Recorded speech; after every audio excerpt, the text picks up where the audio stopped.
علوموں کا خزانہ ہے اسے دیوبند کہتے ہیں۔ چلتے چلتے ایک مقام پر پہنچ گئے تو حضرت موسیٰ علیہ السلام نے ان سے کہا کہ بھائی تھوڑی دیر آرام کر لیتے ہیں، اور آرام کرنے کے بعد پھر چلیں گے۔ پھر جب آرام کیا، اس آرام کے دوران ایک واقعہ پیش آ گیا، لیکن وہ واقعہ اس خادم نے دیکھا، موسیٰ علیہ السلام نے نہیں دیکھا۔ بیدار ہو گئے، یہ خادم یہ ساتھی یہ واقعہ بتانا بھول گیا اور یہاں سے چل دی۔ فَلَمَّا جَاوَزَا قَالَ لِفَتَاهُ آتِنَا غَدَاءَنَا لَقَدْ لَقِينَا مِنْ سَفَرِنَا هَذَا نَصَبًا۔ آگے جو بڑھ گئے تو اس خادم سے کہا بھائی ہمارا ناشتہ لے آؤ۔ لَقَدْ لَقِينَا مِنْ سَفَرِنَا هَذَا نَصَبًا، اس سفر نے ہم کو تھکا دیا۔ ابھی تک اتنا سفر کر کے ابھی تک تھکے نہیں تھے، اب یہ کام ہم تھک گئے۔ یہاں پر علماء نے نکتہ لکھا ہے، وہ نکتہ یہ لکھا ہے کہ بندہ جب ان حدود سے آگے بڑھتا ہے، جو حدود اللہ نے لگائی ہے، جب ان حدود سے بندہ آگے بڑھتا ہے تو اس کے اوپر حالات آتے ہیں۔ موسیٰ علیہ السلام کو یہی جانا تھا، یہ یہاں سے آگے بڑھ گئے تو کہنے لگے ہم کو تو اس سفر نے تھکا دیا، یہ ظاہری پریشانی کیا آگے۔ پھر کہنے لگے وہ خادم کہنے لگا ہائے حضرت ایک واقعہ پیش آ گیا تھا، میں تو آپ کو بتانا ہی بھول گیا تھا۔ کہا کیا؟ اچانک یہ ہو گیا کہ وہ جو مچھلی ہم نے ناشتے کے لیے ساتھ میں لائی تھی وہ میں نے اچانک دیکھی وہ زندہ ہو گئی، اور زندہ ہونے کے اندر دریا کے اندر کود گئی اور راستہ بناتی ہوئی آگے چل گئی۔ مَنْسَأْنِيهُ إِلَّا الشَّيْطَانُ أَنْ أَذْكُرَهُ، مجھے یہ بات آپ کو بتانا شیطان نے مجھے بھلا دی۔ حضرت موسیٰ علیہ السلام نے فرمایا ارے بھائی ہمیں تو نہیں جانا تھا، چلو واپس۔ چنانچہ یہاں سے واپس نکلے اور وہاں پر جہاں یہ مچھلی زندہ ہو گئی تھی وہاں پر پہنچ گئے۔ فَوَجَدَا عَبْدًا مِنْ عِبَادِنَا، یہاں پر انہیں اللہ کے بندے کو پایا۔ کون سا وہ بندہ تھا؟ وہ تھے حضرت خضر علیہ السلام۔ سلام دعا کے بعد حضرت موسیٰ علیہ السلام نے ان سے کہا هل اتبعک، کیا میں آپ کے ساتھ رہ لوں؟ کیوں رہیں گے؟ ان تعلمنی مما علمت رشدا، تاکہ آپ مجھے وہ سکھاؤ گے جو آپ جانتے ہو۔ حضرت خضر علیہ السلام نے فرمایا لن تستطيع معي صبرا، تو میرے ساتھ رہ کر صبر نہیں کر پاؤ گے۔ کیوں؟ اس لیے کہ جو میں جانتا ہوں تم وہ جانتے نہیں ہو اور تم پر صبر نہیں کر پاؤ گے۔ حضرت موسیٰ علیہ السلام نے فرمایا ستجدنی انشاء اللہ من الصابرین، صابر ولا عصی لک امرا، آپ مجھ کو صبر کرنے والا پاؤ گے، نافرمان نہیں پاؤ گے۔ حضرت موسیٰ علیہ السلام نے ٹھیک ہے اگر بات یہ ہے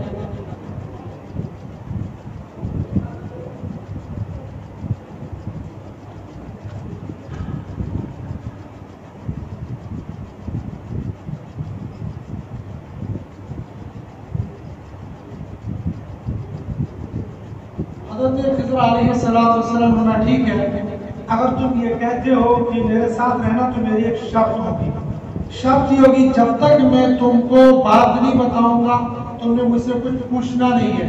کہنے لگے ٹھیک ہے، چل دیے یہاں سے۔ فانطلقا، چلے یہاں سے، تو چلتے چلتے کشتی کے اندر سوار ہو گئے۔ جو ہی کشتی کے اندر سوار ہو گئے، کشتی ٹھیک ٹھاک تھی۔ حضرت موسیٰ علیہ السلام نے کلہاڑی اٹھائی یا ہتھوڑا اٹھایا، کیا اٹھایا بہرحال، اور وہ جو کشتی لکڑی کی لگی تھی ٹھوکا اس کو اور وہاں سے ایک تختہ نکال دیا۔ حضرت موسیٰ علیہ السلام ویسے ملا عباشر بھی چپ نہ شود، بولی تو کوئی غلطی دیکھے گا وہ چپ رہے گا ہی، یہ تو نبی تھے، اور نبی نے جب یہ دیکھا تو کہنے گئے یہ تم نے کیا کیا، تم اخرجتھا لتغرقا، کیا تم اس کو پھاڑ کر ہم سب کو ڈبونا چاہا؟ حضرت خضر علیہ السلام نے کہا موسیٰ کیا میں نے الم اقل لک انک لن تستطیع معی صبرا، کیا میں نے تم سے کہا نہیں تھا کہ میرے ساتھ رہ کر صبر نہیں کر پاؤ گے؟ حضرت موسیٰ علیہ السلام نے غلطی ہو گئی، لا تؤاخذنی بما لہذا مجھے پکڑ لیجیے، مجھے معاف کیجیے۔ حضرت خضر علیہ السلام نے ٹھیک ہے معاف کر دیتا ہوں۔ پھر یہاں سے چلے، یہاں سے آگے نکلے، آگے پہنچ گئے، ایک لڑکا ملا، اس لڑکے کو خضر علیہ السلام نے یوں گھوسا مارا اور اس کو مار دیا وہیں پر۔ چلے گا استغفر اللہ استغفر اللہ، کیا تم نے ایک بچے کو اقتلت نفسا زکیۃ بغیر نفس، کیا تم نے بغیر کسی وجہ کے ایک معصوم بچے کو قتل کر دیا؟ اس خضر نے کہا اچھا، الم اقل لک انک لن تستطیع معی صبرا، پہلے نہیں کہا صبر نہیں کر پاؤ گے میرے ساتھ؟ میں نے کہا میں بھول گیا، لیکن ایک بات اور بتا دیتا ہوں، ان سألتک عن شیء بعدها فلا تصاحبنی قد بلغت من لدن عذرا، اب کے بعد اگر میں دوبارہ آپ سے پوچھوں گا یقیناً آپ میری طرف سے عذر کی اتیا کو پہنچ گئے ہو، اب میرا اور آپ کا راستہ الگ ہو جائے گا۔ کہنے ٹھیک ہے، یہاں سے چل دیے، ایک بستی میں سے گزر ہوا تو بستی والوں نے کچھ کھانا دے دو ہمیں، بچے میں گئے یہاں سے کوئی کھانا نہیں ملے گا۔ اب بھوک کی شدت لگ رہی تھی اور نبی ایک نبی تو اللہ پاک کی 40 جنتیوں کی طاقت، یہی موسیٰ علیہ السلام جب اپنے ملک کو مصر کو چھوڑ کر مدین پہنچے تھے تو 8 دن اور رات مسلسل سفر کیا تھا، کوئی کھانا نہیں کوئی پینا نہیں، اور وہاں جا کر جو کنویں میں سے ڈور نکالا تھا اس ڈور کو کئی جوان مل کر نکال کے حضرت موسیٰ نے اکیلے نہیں کھایا، طاقت اتنی تھی، لیکن سفر میں بھوک لگ چکی تھی، اس لیے گاؤں والوں کا کچھ کھانا دے دو، کھانے والی ڈانس کرو، کوئی کھانا نہیں ملے گا۔ یہاں سے آگے نکلے ایک دیوار تھی جو ٹیڑھی ہو رہی تھی، حضرت خضر علیہ السلام دیوار کے پاس گئے یوں اور یوں کندھا لگایا اور یوں زور لگا کر اس کو ٹھیک کر دیا۔ حضرت موسیٰ علیہ السلام نے ان سے کہا لو شئت لاتخذت علیہ اجرا، یہ دیوار آپ نے ٹھیک کی، یقیناً گاؤں والوں میں سے کسی کی ہوگی، اگر آپ چاہتے اس سے کچھ پیسہ لے لیتے، ہم اس میں سے کچھ کھانا کھا لیتے، آپ نے باتوں میں ٹھیک کر دی۔ حضرت خضر علیہ السلام کا ھذا فراق بینی و بینک، یہ تیری اور میری جدائی کا وقت آ چکا ہے، لہذا اپنا راستہ نہ پڑو، لیکن اس سے پہلے میں تم کو بتاؤں گا کہ میں نے یہ سارا کیا کیوں؟ یہ میں نے اس لیے کیا، وہ جو کشتی توڑی وہ ایک ایسے بندے کی تھی، 5 بھائی تھے، ان 5 بھائیوں کے 5 بھائی معذور تھے، یہ بھائی یہاں محنت مزدوری کرتے تھے، پھر 5 معذور بھائیوں کو جو اپائی تھے ان کو کھانا کھلاتے تھے، لیکن اس دریا کے پار ایک ظالم بادشاہ تھا جو سالم کشتیوں کو چھین لیتا تھا اور ان کو چلتا کرتا تھا، میں نے اس کشتی کو عیبدار بنا دیا، اب وہ ظالم بادشاہ سے چھینے گا نہیں۔ ٹھیک کا بچہ کیوں مارا؟ کا بچہ اس لیے مارا کہ اس کے ماں باپ نیک تھے، اس بچے نے آگے چل کر صحیح رخ استعمال نہیں کرنا تھا، اس نے کفر کے راستے پر جانا تھا، لہٰذا میں نے اس کو پہلے مار دیا تاکہ آگے چل کر جب یہ بڑا ہو جاتا اس کے ماں باپ کو تکلیف ہوتی، یہ کافر بن گیا، پھر اس کا کام پہلے تمام کر دیا۔ کہ یہ دیوار کیوں ٹھیک کی؟ کہ یہ دیوار اس لیے ٹھیک تھی، اس دیوار کے نیچے خزانہ چھپا ہوا ہے، اور وہ خزانہ ہے یتیم بچوں کا، وہ ماں باپ گزر چکے ہیں اور وہ بچے بھی نابالغ ہیں، اگر یہ دیوار گر جاتی وہ خزانہ نکل جاتا کوئی اور اس کو لے جاتا، لہٰذا میں نے اس دیوار کو ٹھیک کیا، جب یہ بچے بالغ ہو جائیں گے پھر اس دیوار کو توڑیں گے، یہاں سے اپنا خزانہ نکالیں گے اور اپنی زندگی بسر کریں گے۔ لیکن سنو موسیٰ علیہ السلام، یہ جو کچھ میں نے کیا یہ میں نے اپنی مرضی سے نہیں کیا، ما فعلتو، یہ جو سارا کچھ میں نے معاملہ کیا یہ میں نے اپنی مرضی سے نہیں کیا، یہ میں نے اللہ کے حکم سے کیا۔ اس کو کہتے ہیں امر تکوینی۔ بعض معاملات وہ ہوتے ہیں جو اللہ نے طے کیے ہوتے ہیں لیکن بندوں کو اس کا علم نہیں ہوتا۔ ایک ہلکی سی جھلک آپ کو بتاتا ہوں اس کی۔ اس میں ایک قصہ ہے، مجھے ایک عالم نے بتایا، یہیں پر جب محترم میڈیکل کی بات ہے، اس عالم نے بتایا کہ میں یہیں پر چائے پی کر نکلا اور باہر نکلا، اس کے ہاتھ میں کچھ کاغذات تھے، تو کہنے لگے میں اندر سے نکلا یہ بندہ ادھر سے آ گیا، نے اس کو پوچھا یہ کیا ہے؟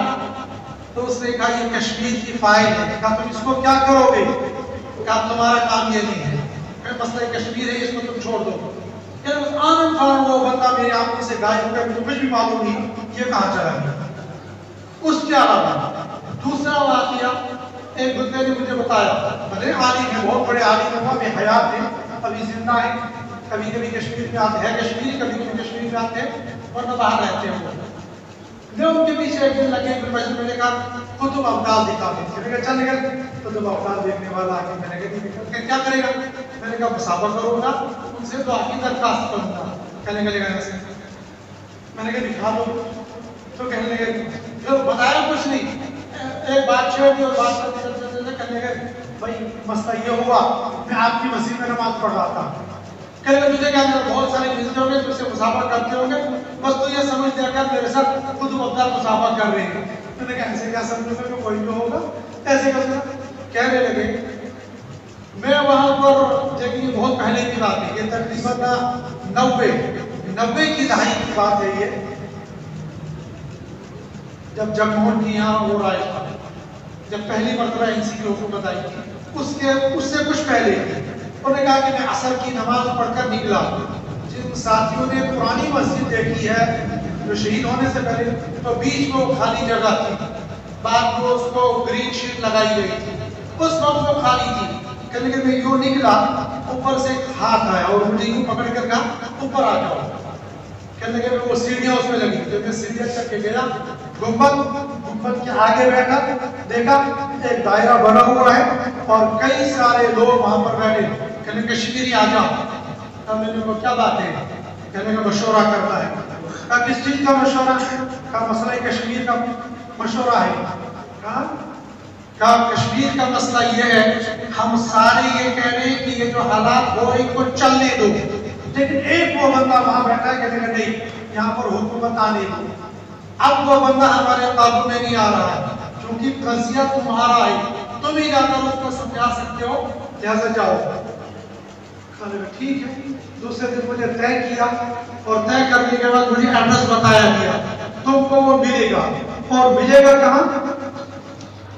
یہ جو یہاں سے جاتے ہیں نا، یہ جو نندری ٹنل ہے، اس نندری ٹنل سے کو کراس کر کے وہ جو چھوٹا سا دریا آتا ہے، اس دریا کو کراس کرنا، دوسری پہاڑی پر چڑھنا ہے، پھر وہاں سے آگے کہیں جانا ہے، اس دریا سے نیچے اترنا ہے، کہیں اور دوسرا اور دریا ملے گا، اس دریا پر بندہ وہ نہا رہا ہوگا، وہاں پر جا کر وہ ملے گا. کہنے کہ میں گیا، ایک بندہ ساتھ دیا اور چڑھتے چڑھتے چڑھتے جب وہاں پہنچ گئے پہاڑی پر، نیچے جو دریا نظر آ گیا، ایک بندہ ننگا تڑنگا نہا رہا ہے اور شور کر رہا ہے، جو میرے قریب آئے گا تو اس کو نہیں چھوڑوں گا، آج اس کو قتل کر دوں گا، میں وہ کروں گا، یہ کروں گا. کہا لیکن میں بھی گردے لے کر، کشمیری گردے لے کر جا رہا تھا. اوپر سے نیچے اترا اور جب اس نے مجھے دیکھا کہنے لگا کشمیری تجھے بھیجا ہے، تجھے بھی نہیں چھوڑوں گا، لیکن اگر تیرے ساتھ کوئی آیا اس کو تو بالکل نہیں چھوڑوں گا. کہا جو میرے ساتھ ہوگا اس کو تو یہی رک گیا، میں خود ہی نہیں پڑھوں گا، جو کچھ ہونا ہو میرے ساتھ ہوگا تو ہی نہیں. اگر چھوڑا مجھے زندہ تو آؤں گا واپس، اگر میرا اس نے کام تمام کر دیا تو کوئی تیرا کر دینا بھائی ایسے سے ہو گیا. کہ لیکن میں وہاں گیا وہ بھی نیچے سوتا اور آگے دیکھ کشمیری یہ دیکھیے کیا ہاتھ ہے، کہتا ہاتھ بالکل کالے جیسے چلے ہوئے. کہتے کہ وہاں سے پار سے گولے آ رہے تھے، ان گولوں پہ بھی جو روک رہا تھا. تو دعا ہے مجھے سفارشی کے لیے، میں یہ کہتا ہوں یہاں کے حالات تھوڑے سے ٹھیک ہونے دو یا حکومت آنے دو، بعد میں اس مسئلے کو حل کریں گے، فی الحال یہاں حکومت آنے دو. میں نے کہا حضرت مسئلہ گرم ہے، توا گرم ہے، روٹیاں پکنے دو. کہنے کہ نا بالکل نہیں. ایسے درائیں گے، ایسے پہاڑی تھا. کہنے کہ دیکھ تیرے پہاڑوں میں نہ بجلی نہ پانی نہ سڑک، یہ بیچارے کس حال میں زندگی گزار رہے، یہ حکومت یہ انتظام آئے گا، یہ سارا مسئلہ حل ہو جائے گا، لوگوں کا آسانیاں ہو جائیں گی، اس کے بعد اس مسئلے کو دیکھ لیں گے. کہا میں اس نے ایسے دلائل دیے اور دلائل دینے کے بعد جب اگلی میٹنگ تھی، اگلی میٹنگ کے بعد میں پہنچ گیا، کہا کشمیری ہوا. کہا بھائی میں تو ہار کے آ گیا ہوں، میں سیمینر کر کے آیا ہوں. کہا وہ سارے جو 40 کے 40 تھے ایک بندے کی ایسی دلیلیں تھی، ان دلیلوں کے پر ٹھہر گیا اور 40 کے 40 بندوں نے اپنا مشورہ بدل دیا۔ وہ ہوتے ہیں قطب اور ابدال۔ ہمیشہ اس یہاں پوری دنیا میں 40 قطب اور 2 ابدال رہتے ہیں، 500 ابدال، 500 قطب اور 40 ابدال رہتے ہیں۔ یہ جو مشورہ کرتے ہیں یہ امور تکوینی میں مشورہ کرتے ہیں۔ امور تکوینی وہ ہوتے ہیں جو میری اور آپ کی سمجھ سے باہر ہوتے ہیں، جو اللہ نے فیصلہ کیا ہوتا ہے، ایک نظام کے تحت وہ چلنا ہوتا ہے، پھر آگے چل کر اس کے اوپر جو حالات بننے ہوتے ہیں وہ بن جاتے ہیں۔ دارالعلوم دیوبند میں حضرت اللہ حسین احمد مدنی نور اللہ مرقدہ تھے، ان کے شاگرد نے قصہ بیان کیا کہ میں فجر کے بعد گیا ان کے کمرے میں، حضرت کو دیکھنے کے لیے میں نے دیکھا کہ حضرت کی لاش پڑی ہوئی ہے، سر یوں پڑا ہوا، دھڑ یوں پڑا ہوا۔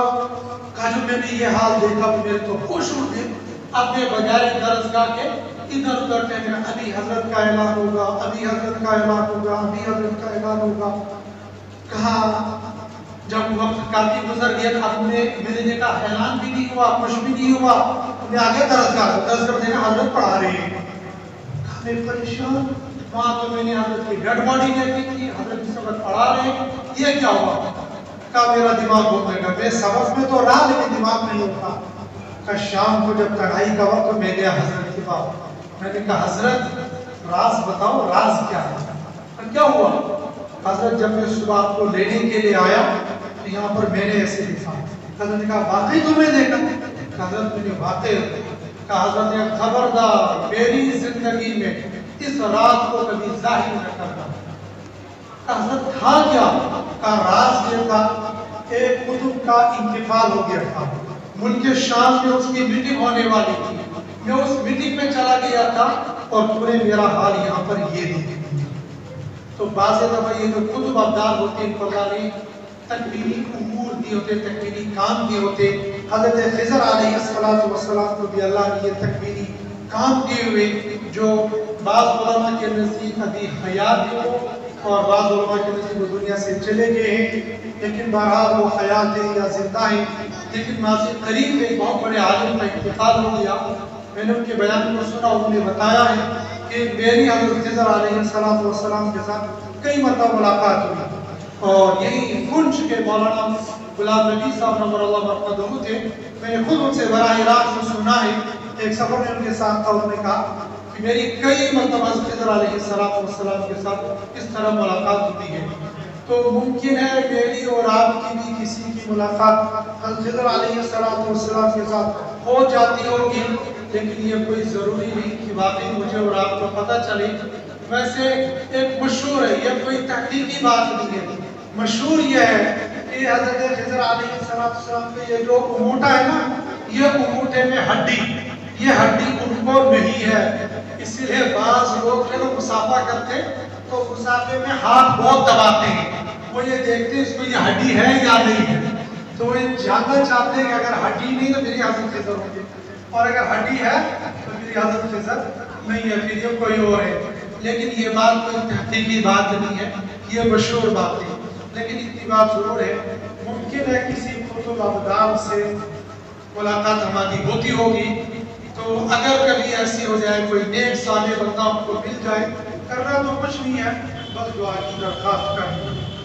یہ قطب ابدال کی بات چل رہی ہے، ساتھیوں نے حلوہ لایا، جس دیر میں حلوہ کھاؤ گے تو میں اور سنا دیتا ہوں قطب ابدال کی کوئی قصہ اور سنا دیتا ہوں۔ یہ جو دنیا میں حالات ہیں نا، حالات بنتے اور بگڑتے ہیں، ایک تو یہ کہ اللہ کی طرف سے یہ طے ہے کہ یہ حالات ہونے ہیں، یہ بننے ہیں، یہ بگڑنے ہیں، یہ من جانب اللہ ہے، لیکن ان حالات کا قطب ابدال کو پہلے سے علم ہوتا ہے، لیکن قطب ابدال کے مزاج کا بھی فرق پڑتا ہے ان حالات کا۔ اگر یہ قطب ابدال سخت مزاج کے ہوں گے تو حالات ٹائٹ ہوتے ہیں، اور اگر یہ قطب ابدال نرم کی مزاج کے ہوں گے تو پھر حالات میں بھی نرمی آ جاتی ہے۔ اور یہ چیز اللہ پاک نے اہل علم کے درمیان میں بعض وہ ہے جو بہت نرم طبیعت کے ہیں، بعض میں بہت گرم چلالی طبیعت کے ہیں۔ ایک بندہ تھا میری طرح دیوانہ، جیسے میں ان حضرت کو کہہ رہا تھا کہ مجھے دکھا دو، تو ایک ایسے ہی دیوانہ پہنچ گیا ایک اللہ والے کے پاس اور ان سے کہنے لگا کہ بھائی کسی قطب ابدال سے ملاقات کروا دو۔ تو پہلے بہت ڈانٹا ڈپٹا، لیکن وہ بھی ضدی تھا۔ اس نے کہا کہ دکھا دو۔ اس نے کہا دلی میں جامعہ مسجد کے گیٹ پر خربوز بیچ رہا ہے، جاؤ اس سے ملاقات کرو۔ تو وہ گئے، دیکھا وہ جو ان نے نشان بتایا تھا اسی نشان پر ایک بندہ خربوز بیچ رہا ہے ریڈی پر۔ اس نے کہا بڑے میاں خربوز لینے ہیں؟ میں بھائی لے لو۔ کہا لیکن ٹیسٹ کر کے لوں گا۔ اس نے کہا ٹھیک ہے۔ کہا ٹیسٹ کرو خربوز، تھوڑا سا کاٹا، اس نے کھایا، کیا پھیکا ہے یہ، دوسرا کاٹو، تو دوسرا کٹوایا، اس نے پھیکا ہے، میٹھا نہیں ہے۔ ایسے ایک ایک کر کے اس نے سارے خربوز کٹوا دیے۔ لاسٹ پر کہتا ہے بھائی میرے پاس تو یہی ہے، کہیں اور سے دیکھ لو۔ یہی تو اس بڑے میاں کا حال، تو یہ سارے خربوز میں نے کٹوا دیے اور پھر بھی کہتے میرے پاس تو یہی ہے۔ چلا گیا۔ کچھ دنوں کے بعد دیکھا کہ نظام اور ٹائٹ ہو گیا۔ سمجھنے کے لیے بتا رہا ہوں، سمجھنے کے لیے کبھی کبھی ٹریفک والے نا بہت سخت نظام کر دیتے ہیں، ادھر بھی ناکا ادھر بھی ناکا، ادھر بھی کہتے بہت باہر ہو سکتی ہے، اور کبھی کبھی پورے نظام میں سختی ہو جاتی ہے۔ تو کچھ سالوں کے بعد اسی بندے نے پھر دیکھا نظام بہت ٹائٹ ہو گیا ہے، گیا پھر اسی بزرگ کے پاس، پرانے والے کے پاس، حضرت دکھا دو۔ کہتا تجھے ابھی تو دکھایا تھا کچھ سال پہلے، کہنے نہیں آپ پھر دکھا دو۔ ایسے ضد کر کر کے کہنے لگا آج اسی جگہ پر دوسرا بنتا ہے لیکن وہ پانی پلا رہا ہے۔ تو اس کے پاس گیا، کہنے لگا بھائی پانی پینا ہے، تو پانی پینا تو ادھر نا ٹانگیں ٹوٹی ہے تیری، وہاں جا کے منہ میں ڈال دوں گا تیری۔ تو وہ قریب آ گیا، کہنے لگا دے دو پانی۔ کہنا پی لے، کہا کٹورا کا تیرے باپ نے لا کے رکھا ہے، پینا تو پی، تیرے ہاتھ ٹوٹے ہوئے ہیں۔ تو کہا دونوں ہاتھ جوڑ۔ اب اس نے کیا کیا، اب اس نے دونوں ہاتھ جوڑے لیکن بیچ کی جگہ کھلی رکھی۔ اب وہ جو پانی پلانے والا تھا، وہ جو پانی ڈالنے والا تھا، وہ نیچے جانے لگا، ادھر سے ٹنی کر کے یہاں لگا دیا، اور یہ خربوز بیچنے والا سمجھ رہا ہے۔ کہتے ہیں ہاں یہ خربوز بیچنے والا سمجھ رہا تھا، لیکن حال یہ ہے اس لیے تو باہر کا نظام سارا ٹائٹ ہو گیا ہے۔ تو یہ جو نظام اللہ پاک من جانب اللہ ہوتا ہے، تو دنیا میں امپلیمنٹ کرنے کے لیے ایک تو جو دنیاوی حکومتی نظام ہوتا ہے، ایک ہوتا اللہ کی حکومت کا نظام۔ وہ اللہ کی طرف جو حکومت کا نظام ہوتا ہے وہ یہی قطب ابدال کے ذریعے سے آتا ہے۔ یہ سارے حالات چلتے ہیں، بنتے ہیں، بگڑتے ہیں۔ حالات کے آنے پر مسلمانوں کو خاص طور پر رنجیدہ ہونا نہیں چاہیے، پریشان نہیں ہونا چاہیے۔ حالات بنتے ہیں، حالات بگڑتے ہیں، کبھی نرم ہوتے ہیں، کبھی گرم ہوتے ہیں۔ آج تک ہم نے اتنی سہولت کی زندگی گزاری، آج یہ 1 سال سے ہم کرونا کی پریشانی جھیل رہے ہیں۔ یہ حالات بھی نہیں رہیں گے، یہ بھی ختم ہو جائیں گے، اور یہ کوئی نیا نہیں ہے۔ پرانے زمانے کے اندر بھی ایسی وبائیں، ایسے حالات آئے۔ یہ تو ہم اموات بہت تھوڑی دیکھ رہے ہیں، ورنہ لاشوں کی لاشیں بچھی ہوئی ہیں کسی زمانے کے اندر۔ ایسے بڑھ جاتے تھے لوگ جیسے یہ جو شہر کی مکھی اگر کسی کا بڑھ کر ڈھیر ہو جاتی ہے، ایسی انسان کی لاشیں ڈھیر کر بڑھ جاتی تھی۔ تو یہ حالات آتے ہیں، یہ حالات گزرتے رہیں گے، لیکن ایمان والے کو کبھی رنجیدہ نہیں ہونا چاہیے، پریشان نہیں ہونا چاہیے۔ اللہ انشاءاللہ حالات ٹھیک کریں گے، لیکن حالات ٹھیک کرنے کے لیے ہمیں توبہ استغفار کی ضرورت ہے، اللہ سے دعا کرنے کی ضرورت ہے۔ جتنا رجوع اللہ ہوگا اتنا اللہ پاک حالات ٹھیک کریں گے۔ اللہ پاک مجھے آپ کو عمل کرنے کی اور رجوع اللہ کرنے، توبہ استغفار کرنے کی، زیادہ سے زیادہ عبادت کرنے کی توفیق نصیب کرنا۔ کا خزانہ ہے اسے دو بند کہتے ہیں۔